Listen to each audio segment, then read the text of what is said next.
You're transitioning very perfectly from question to question. I'm really grateful you're making my job really easy. But we can talk about your experience in the public sector now, which is, like you said, very mission driven. So at USDOT, you led the Federal Highway Administration through major national programs like the Bipartisan Infrastructure Law. So what lessons did you learn about implementing innovation at scale within government? Oh, that's a great question. And there's a lot of lessons. I actually, when I departed Federal Highways, I shared with my team, I had a list of over 80 different things I learned. But in our goal and discussion about prioritizing, I'll share just a few. One is to fiercely focus on the mission. And sometimes, when you're in turbulent times, uncertain times, we waver from mission. And I've even asked this question of, mentees of mine or peers. Very few of us actually know what the mission of our company or of our school or of our church is. And I really encourage us to take a moment to step back and ask, what is my personal mission and what is the mission of the organization I'm a part of? Because if you lose sight of that, you lose sight of the entire reason you're doing what you're doing. And so I learned to be very mission driven and asking questions like, how does this serve our mission? Is this aligned with our values? And the second then is making sure you have a strategy to do that, right? It's one thing to say we're mission driven, but then there's another thing to say, well, here are the strategic tactics we're going to implement to ensure in the next few years, this is how we get there. And my partner is doing some leadership work at Georgetown, and they were reminded about the great adage JFK had about strategy without a plan is just hope. And I love that adage, Sophia, because it reminds you have to have an actionable, tactical plan on how to achieve your goals. And the third thing is we had pretty strong metrics on how to measure our performance at the federal government.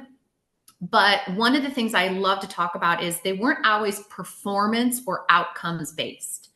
And so in transportation, if you think about it, we do a lot of things like how many signs did we install, like stop signs, or how many traffic signals are working, or how many planes landed on time.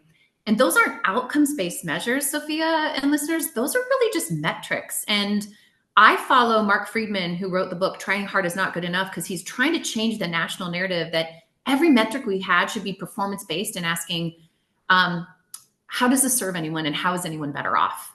And the last few things I learned when I was at the department and at Federal Highways, which is one of the best institutions there is and amazing humans, is once you make a decision, go, don't waver. Two is I follow the McKnight principles, who was one of the early chief executives of 3M Company. And he had this adage of hire brilliant people and let them go. Because Sophia, like we were joking before we started recording, you're smarter than I ever was at your age. And I hope that whatever organization or school or mentors you have just lift you up and empower you with the tools you need, because you're going to be the one that really saves the world that we're trying to do together. And the last thing I would think about is public service has so much nobility and valor.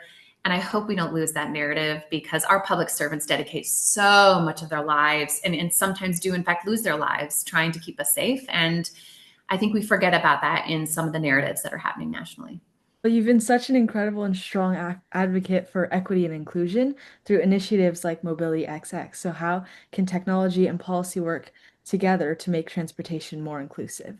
Oh gosh, yes. And then it makes me sad, Sophia, that these are even controversial discussion points today. I think as a woman, and you're a woman of color, I'm a queer woman, we are in these marginalized spaces and we still need people to advocate for us. So I'm so thrilled that you're asking this question, and it's really important to you and to our listeners. And so I really follow evidence-based literature on what we need to do. And I love talking about the McKinsey and Company and leanin.org annual report that's called Women in the Workplace. It's published every year right around this time. And over the last several years, there's three pieces of the research that remain true that we need to be focusing on. And the first is called the broken rung, and we have to fix it. And this is the idea, and this is something I lived through. When you're entry level into any career, it's really hard to go from that first job to a promotion, whether that's manager or supervisor or just, into a higher role. And a lot of it is gender-based. It's discrimination. And so one of the things we have to recognize is we need to eliminate barriers so that we can slowly work that corporate ladder, right? And the second way to do that is really address microaggressions head on. I've actually experienced this even within the tech sector, and I wear these little earrings now that they say badass on them, Sophia, because I've had instances where I felt like I didn't belong even at Google, a really googly inclusive company. And so we have to make sure that if we're seeing things happen to our partners that are more marginalized or to women, we have to call it out. We cannot accept that. And or some people call it in. Either way, we can't allow that behavior to continue. And the third is the research shows that we need managers that really are people leaders. You know, there's too often a difference between a manager and a leader. A manager is really good at budgets and making sure tasks are accomplished. A leader is someone who's asking you, Sophia, what are your goals? How can I be a sponsor for you? And when you're not in the room, talk about your great work or give you visibility in these great speaking opportunities or amplify your podcast to my network and give you the relationships that I never had when I was your age. That is a true leader. And I'd love to see more of those types of leaders, Sophia, as both of our careers grow. You were a leader when you led the Minnesota's Connected and Automated Vehicle Office. So, how did you balance the excitement of new technology with the practical realities of safety and public trust? Oh, yes.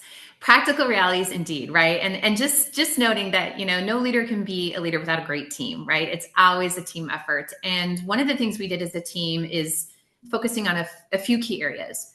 First is understanding that there is hype around technology. And I love talking about Gartner's hype cycle because right now all the conversations around generative AI, agentic AI, and we're not quite there in all of these terms, which just means that we need to know about the hype and we need to know about the technology and we need to know about the limitations.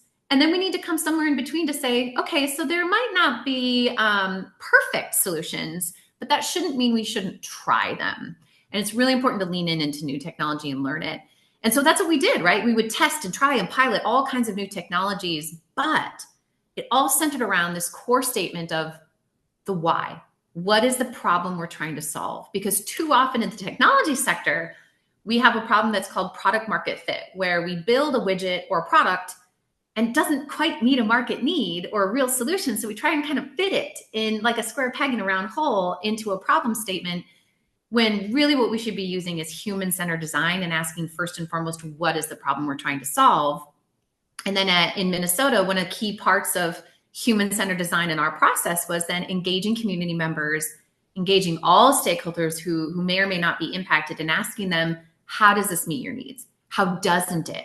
And then they'd be involved in the testing and piloting and prototyping, and they would help inform whether or not we met the goal. And sometimes we didn't. And in government and public sector, it's okay to fail. That's the other thing we learned. You need to talk about it and realize that innovation is the other side of failure. And so failure is okay. And in order to move forward, it's okay to fail forward. Well, a mentor always told me, transportation is half engineering and technology, but also half human behavior. So, Yes. human aspect of it is so, so important. Smart mentor. I like that. Now I'm going to have to steal that in my own work. Oh, that you're more than welcome to. So, it's been